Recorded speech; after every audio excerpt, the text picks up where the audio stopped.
इतिहास की दुनिया में आपका अभिनंदन। इतिहास पाठ में आज हम पढ़ेंगे महात्मा बुद्ध के समय की धार्मिक अवस्था। इस सिलसिले में अब तक हम 2 बार मिल चुके हैं और आज तीसरी बार मिल रहे हैं। मेरे पास जो किताब है उसका नाम है प्राचीन भारत का राजनीतिक तथा सांस्कृतिक इतिहास भाग 1, जिसे लिखा है प्रोफेसर विमल चंद्र पांडे ने। पिछले 2 अंकों में हमने देखा कि क्षत्रियों को ज्ञान विज्ञान के मामले में ब्राह्मणों की प्रधानता स्वीकार नहीं है। दूसरी बात, वैदिक धर्म में भी अनेक विसंगतियां आ गई थी। उन्हीं विसंगतियों की चर्चा करते हुए आगे लिखा हुआ है, यजन याजन ब्राह्मण धर्म का एक प्रमुख अंग था। ब्राह्मणों की दृष्टि में यही श्रेय और प्रेय का दाता था। अपने अनेक देवी देवताओं की संतुष्टि के लिए ब्राह्मण धर्म में जिन यज्ञों, होमों एवं धार्मिक क्रियाओं की कल्पना की गई थी, उसने संपूर्ण धर्म को कर्मकांडीय बना दिया। कर्मकांड की विशेषज्ञता ने समाज में एक प्रबल पौरोहित्य को जन्म दिया। पुरोहितों की महत्ता इतनी बढ़ी कि वे भी देवताओं के समान समझे जाने लगे। परंतु इस कर्मकांड का विकास ब्राह्मण काल में ही हुआ। ऐसा प्रतीत होता है कि इससे पूर्व ऋग्वैदिक काल में यज्ञ अत्यंत शुद्ध, सरल और व्यक्तिगत थे। कोई भी व्यक्ति स्वतः मंत्रों की सहायता से विशुद्ध यज्ञ संपन्न कर सकता था। उसमें न जटिलता थी, न हिंसा थी और न पुरोहितों की आवश्यकता थी। कालांतर में यज्ञों की जटिलता और संख्या में वृद्धि हो गई। यज्ञ में भाग लेने वाले एक पुरोहित के स्थान पर 7 पुरोहित आए और फिर उनकी संख्या 17 हो गई। इन 17 व्यक्तियों के द्वारा किए जाने वाले यज्ञ कितने जटिल, दीर्घकालीन और अपव्ययात्मक होते होंगे, इसका सहज अनुमान लगाया जा सकता है। इन 17 व्यक्तियों के द्वारा किए जाने वाले यज्ञ कितने जटिल, दीर्घकालीन और अपव्ययात्मक होते होंगे, इसका सहज अनुमान लगाया जा सकता है। कोई कोई यज्ञ तो वर्षों तक चलते थे। ब्रह्म यज्ञ, देव यज्ञ, भूत यज्ञ, पितृ यज्ञ, मनुष्य यज्ञ नामक 5 महायज्ञों के अतिरिक्त अग्न्याध्येय, दश पूर्णमास, पिंड पितृयज्ञ, चातुर्मासस्य, वैश्वदेव, वरुण प्रघास, अतिरात्र, अप्तोर्याम, अग्निष्टोम, वाजपेय, राजसूय, अश्वमेध आदि यज्ञ प्रचलित थे। यज्ञों के साथ नाना प्रकार के होम, तर्पण एवं अन्य धार्मिक क्रियाओं का जुड़ाव था। बौद्ध साहित्य में भी अग्नि हवन, दर्मी होम, तुष होम, कण होम, तंडुल होम, घृत होम, मुख में घी लेकर कुल्ले से होम और रुधिर होम के उल्लेख मिलते हैं। अन्यत्र विविध अग्नि हवन और अग्नि परिचरण के दृष्टांत मिलते हैं। अनेक यज्ञों में पशु हिंसा एक प्रधान अंग थी। यज्ञ पितृलोक अथवा स्वर्ग लोक को देने वाले भी समझे जाते थे। यज्ञों में प्रयुक्त सोम रस को पीकर ही मनुष्य अपनी अमरता प्राप्त कर सकता था। इस प्रकार की ब्राह्मण धाराओं ने उनके यज्ञों को काफी मान्यता दे रखी थी। कहना न होगा कि ईसा पूर्व 6ठी शताब्दी तक आते आते ब्राह्मण धर्मावलंबी ऋग्वैदिक यज्ञों की सरलता, शुभ्रता और उदात्तता को बहुत कुछ भूल चुके थे। बौद्ध साहित्य में यज्ञ संबंधी अनेकानेक महत्वपूर्ण उल्लेख मिलते हैं। महाविजित नामक प्राचीन राजा के एक विशुद्ध यज्ञ का वर्णन करते हुए महात्मा बुद्ध ने स्वयं कहा है, ब्राह्मण उस यज्ञ में गायें नहीं मारी गईं, बकरे भेड़ें नहीं मारी गई, मुर्गे सूअर नहीं काटे गए, न नाना प्रकार के प्राणियों की हत्या ही की गई। न यूप के लिए वृक्ष काटे गए, न पर हिंसा के लिए दर्भ काटे गए। जो भी उसके दास प्रेष्य कर्म करते, उन्होंने दंडार्जित भय तर्जित हो अश्रुमुख रोते हुए सेवा नहीं की। जो चाहा उसे किया, जो चाहा उसे नहीं किया। घी, तेल, मक्खन, दही, मधु और गुड़ से ही वह यज्ञ समाप्ति को प्राप्त हुआ। अन्य बौद्ध उद्धरणों से भी प्रतीत होता है कि प्रारंभ में यज्ञ विशुद्ध रूप में होते थे। सुत्त निपात के अनुसार सर्वप्रथम राजा ओक्काक यानी इक्ष्वाकु के समय में ही स्वार्थी ब्राह्मणों ने हिंसात्मक यज्ञों की प्रथा चलाई। सुत्त निपात के अनुसार सर्वप्रथम राजा इक्ष्वाकु के समय में स्वार्थी ब्राह्मणों ने हिंसात्मक यज्ञों की प्रथा चलाई। इसी प्रकार मध्यम निकाय अट्टक कथा का उल्लेख है कि अट्टक आदि ऋषियों ने मंत्रों को पर हिंसा शून्य ग्रंथित किया था। उसमें दूसरे ब्राह्मणों ने प्राणी हिंसा आदि डालकर 3 वेद बना बुद्ध वचन से विरुद्ध किया। इन उद्धरणों से प्राचीन काल के यज्ञ की शुभ्रता और बुद्ध काल के यज्ञ की विकृति प्रकट होती है। अतः अतः कर्म कांड की जटिलता और विकृति को देखते हुए यह स्वाभाविक ही प्रतीत होता है कि उसके विरुद्ध समाज में प्रतिक्रिया होती। चिंतनशील मनुष्यों ने इन यांत्रिक यज्ञों की अपेक्षा आचार शुद्धि को ही अधिक महत्वपूर्ण समझा। उनकी दृष्टि में ब्राह्मण धर्म प्रणोदित कर्म कांड आत्मोत्कर्ष के लिए आवश्यक ही नहीं वरन मोहपूर्ण और अनिष्टकर था।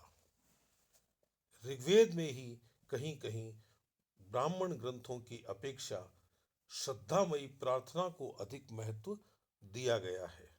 उसमें एक स्थान पर कथन है कि इंद्र से प्रार्थना करो, वह घृत अथवा मधु से अधिक मधुर होगी। सामवेद में जो स्पष्ट घोषणा की गई है कि देवताओं, हम यज्ञ यूपों का प्रयोग नहीं करते, हम पशु बलि नहीं देते, हम एकमात्र मंत्रोच्चार से उपासना करते हैं। यह घोषणा हिंसात्मक यज्ञों का प्रतिपादन नहीं करती। ब्राह्मण युग के पश्चात जिन मनीषियों ने आरण्यकों की रचना की, वे निश्चित रूप से ब्राह्म यज्ञ आदि की अपेक्षा अरण्यों में रहकर आत्मचिंतन के द्वारा आंतरिक शुद्धि में अधिक विश्वास करते थे। यही नहीं, स्वयं ब्राह्मणों में भी श्रेष्ठतम कर्म को ही यज्ञ कहा गया है। शतपथ ब्राह्मण का कथन है कि ज्ञान के बिना यज्ञ करना भी मृत्यु के आवर्त में ही चक्कर लगाना है। कुछ काल पश्चात उपनिषद काल में हम यांत्रिक यज्ञों के विरुद्ध अनेक उल्लेख पाते हैं। उपनिषदों के मनीषियों की दृष्टि में ब्राह्म यज्ञ निरर्थक थे। उनसे पितृलोक की प्राप्ति भले ही हो जाए, परंतु चरम लक्ष्य की प्राप्ति यानी ब्रह्म ज्ञान की प्राप्ति नहीं होती। उपनिषदों के मनीषियों ने यज्ञों की यांत्रिक अथवा भौतिक व्याख्या को छोड़कर उन्हें आध्यात्मिक व्याख्या प्रदान की। उनके यज्ञो वै श्रेष्ठतम कर्म ही यज्ञ है। यज्ञो वै ब्रह्म, ब्रह्म ही यज्ञ है। यज्ञो वै विष्णु, यज्ञ ही विष्णु है। आत्मा वै यज्ञ है, आत्मा ही यज्ञ है। आदि उद्घोषों में यज्ञों की यही आध्यात्मिक व्याख्या छिपी थी। महात्मा बुद्ध ने इन्हीं मनुष्यों की आध्यात्मिक व्याख्या को आगे बढ़ाया और उसे नैतिक स्तर प्रदान किया। इस विषय पर एक स्थान पर वे स्वयं कहते हैं कि ब्राह्मण लकड़ी जलाकर शुद्धि मत मानो, यह बाहरी वस्तु है। कुशल लोग उसे शुद्धि नहीं मानते। कुशल लोग भीतर की शुद्धि को ही शुद्धि मानते हैं। ब्राह्मण, मैं लकड़ी जलाना छोड़कर भीतर की ज्योति जलाता हूँ। नित्य आग वाला, नित्य एकांत चित्त वाला हो, मैं ब्रह्मचर्य का पालन करता हूँ।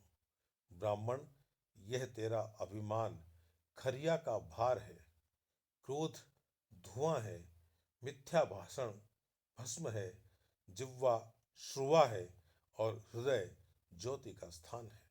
आत्मा के दहन करने पर पुरुष को ज्योति प्राप्त होती है। ब्राह्मण, शील रूपी तीर्थ वाला, जनों से प्रसन्न जनों से प्रसंत शशित निर्मल धर्म हृद है, जिसमें वेदगु यानी वेदज्ञ पुरुष नहाकर बिना भीगे शरीर पार उतरते हैं। ब्रह्म प्राप्ति सत्य, धर्म, संयम, ब्रह्मचर्य पर आश्रित है। सो तू ऐसे हवन करने वालों को नमस्कार कर, उनको मैं पुरुष दम्य सारथी कहता हूं। इस प्रकार महात्मा बुद्ध ने ब्राह्मणों के यज्ञों, हवनों और तीर्थ स्थानों का विरोध कर आचार की महत्ता पर जोर दिया। ब्राह्मण धर्म के अंतर्गत संपूर्ण सामाजिक व्यवस्था 4 वर्णों पर निर्भर थी। हम देखते हैं कि ईसा पूर्व 6वीं शताब्दी तक आते आते यह 4 वर्णों की व्यवस्था अपनी जटिलता के कारण बहुत कुछ अव्यावहारिक हो गई। स्थान स्थान पर मनुष्य उसके विरुद्ध आचरण कर रहे थे। वह सामाजिक परिवर्तनों के साथ कदम नहीं बढ़ा पा रहे थे, परंतु फिर भी ब्राह्मण व्यवस्थाकार उसे समाज पर लादे रहने का प्रयत्न कर रहे थे। वे मनुष्य के समस्त अधिकारों और कर्तव्यों का निर्धारण इसी वर्ण व्यवस्था के आधार पर कर रहे थे। जिस समय यह व्यवस्था प्रतिष्ठित की गई थी, उस समय उसमें एक मात्र 4 ही वर्ण थे, परंतु 6वीं शताब्दी ईसा पूर्व तक आते आते भिन्न भिन्न व्यवसायों के अनुसरण करने, भिन्न भिन्न प्रदेशों में रहने और अंतर जातीय विवाह करने के कारण समाज में बहुसंख्यक नई जातियां और उपजातियां उत्पन्न हो गई थीं। फिर आखिर इन नई जातियों और उपजातियों को चातुर्वर्ण व्यवस्था के अंतर्गत कहाँ रखा जाए, उनके अधिकार और कर्तव्य कैसे निर्धारित किए जाएं, ब्राह्मण व्यवस्थाकारों ने कोई अन्य उपाय न देखकर इन नए कारणों से उद्भूत अधिकांश जातियों की गणना शूद्र वर्ग में की। अतः परिवर्तित परिस्थिति में उत्पन्न भारतवर्ष का एक विशाल जन समूह प्रायः अधिकार विहीन हो गया। उच्च वर्णों के प्रति उसके कर्तव्य मात्र ही शेष रहे। शूद्रों की तत्कालीन हीन अवस्था का वर्णन त्रिपिटक में अनेक स्थानों पर मिलता है। इस संबंध में मध्यम निकाय में एक स्थान पर कथन है कि पहले हम ऐसा जानते थे, कहाँ इम यानी नीच काले ब्रह्म के पैर से उत्पन्न मुंडक श्रवण और कहाँ धर्म का जानना। निश्चय ही यह ब्राह्मण व्यवस्था तथा कथित शूद्रों, स्वतंत्र विचारकों और प्रगतिवादी सुधारकों को घोर असंतोषजनक प्रतीत हो रही थी और वे ब्राह्मणों की इस व्यवस्था के विरुद्ध बगावत करना चाहते थे, विद्रोह करना चाहते थे। अंतरजातीय और प्रतिलोम विवाहों के कारण वर्ण व्यवस्था कितनी जटिल हो गई थी, यह एक उदाहरण से समझा जा सकता है। वैश्य पुरुष तथा ब्राह्मण स्त्री का विवाह निंदनीय था, परंतु ये धार्मिक प्रतिबंध का उल्लंघन करके विवाह कर ही ले तो इनकी संतान न वैश्य होगी और न ही ब्राह्मण होगी, वह वैदेहक कहलाएगी। इसी प्रकार यदि कोई शूद्र किसी वेश्या के साथ विवाह कर ले तो उसकी संतान आयोगव कहलाएगी। इन अंतरजातीय विवाहों में समाज में जो विवाहों के कारण समाज में जो वर्ण संकर जातियां उत्पन्न हुई, उनका पृथक पृथक नामकरण किया गया। अब यदि दो वर्ण संकर जातियां, यानी दो वर्ण संकर जातियां जैसे वैदेहक और आयोगव अंतर जातीय विवाह कर ले, तो उनसे जो वर्ण संकर संतान होगी वह मैत्रेयक कहलाएगी। इसी प्रकार यह चक्र न जाने कब तक चलता रहेगा। अनुलोम प्रतिलोम और फिर इससे उत्पन्न वर्ण संकर जातियों के अनुलोम और प्रतिलोम विवाहों ने मौलिक वर्ण व्यवस्था को अव्यावहारिक बना दिया था। परंतु फिर भी ब्राह्मण व्यवस्थाकार उस मृत प्राण व्यवस्था के परित्याग के लिए तैयार नहीं थे। उधर वर्ण व्यवस्था के अंतर्गत प्रत्येक मनुष्य के व्यवसाय भी निश्चित थे। उधर वर्ण व्यवस्था के अंतर्गत प्रत्येक मनुष्य का व्यवसाय भी निश्चित था।